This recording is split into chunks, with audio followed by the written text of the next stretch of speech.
Okay, real quick video here for the bumper tuck guys. I don't know how far you guys are wanting to tuck yours in, but that's probably about as far as I want to go.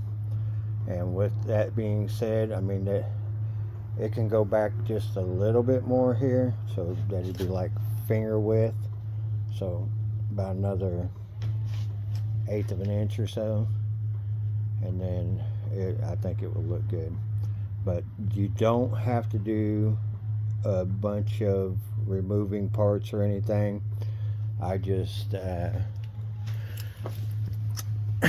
ovaled out, or excuse me, stretched out the mounting areas on there with a 1/2 inch drill bit.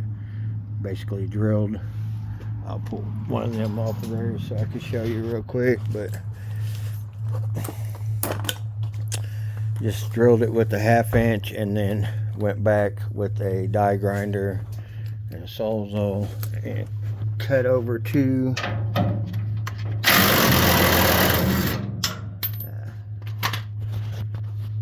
drilled the hole to the left there, and then you can see my scribe line, and then you can see I got that much more room to adjust. So that's like 1.5 centimeters from the original hole that I moved it, and then like I said, just die grind, Sawzall, drill a hole, drill a 1/2 inch hole over here, and then cut over to it with the Sawzall, and then just clean it up with your die grinder. So that's what I done to be able to tuck the bumpers back a little bit further than they was, because I don't have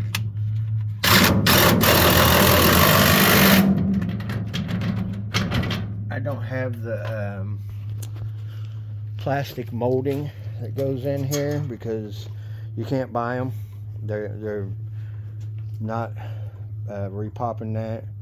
They pretty much said, forget you 73, 74 Dodge Charger guys, we ain't gonna make that stuff for you, so go kick rocks.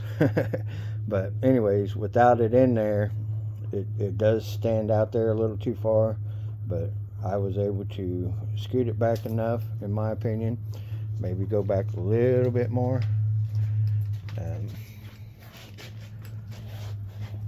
Same thing over here.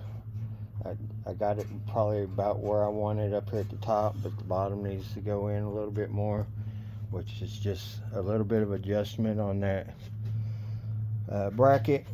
And then as for the rear ones, the 73, 74 bumper brackets, they stick it quite a ways out there. The best bet on that for a guy is to find you a set of the 71, 72 brackets, and that brings the bumper back in to a decent area, in my opinion. I mean, that's about as close as I would want to get it. You guys that are trying to tuck it all the way up and cut the ends of your bumpers off and move them over and do all that stuff, chip foo style, go ahead. But as for us backyard garage guys that, you know, think we're cool because we got a metal stretcher and a bead roller and all that stuff, just just do it this way with the 71, 72 bumper brackets for the inside, and if you don't want it any closer than that, you're good to go. Where I'm going to try to make the front match the back, and I'm happy with that gap.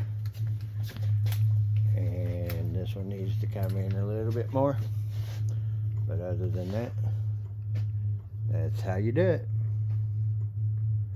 Alright, 73, 74 Dodge Charger bumper brackets. Oh, by the way, what I found was these rubber bumper things here. They will not allow you to push the bumper back further. So I am going to cut a section out and section these, and then weld them back together, and then put them back on the car. That's about really the biggest modification I see going forward, is modifying these. As for these other brackets that are inside, let me open the lid here. Okay, as for these brackets here, I didn't have to do anything. I think if you're going further and trying to get it all the way back against the body, then you will probably have to shorten these also, pipe or cut a section out and then weld them back together.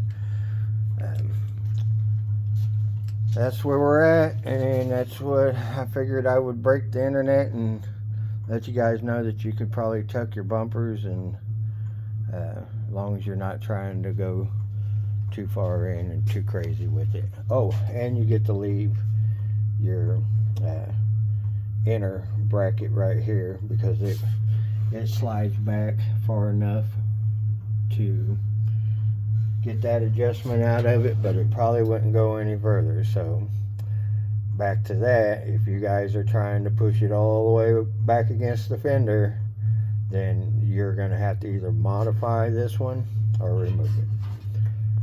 Alright, have a good one.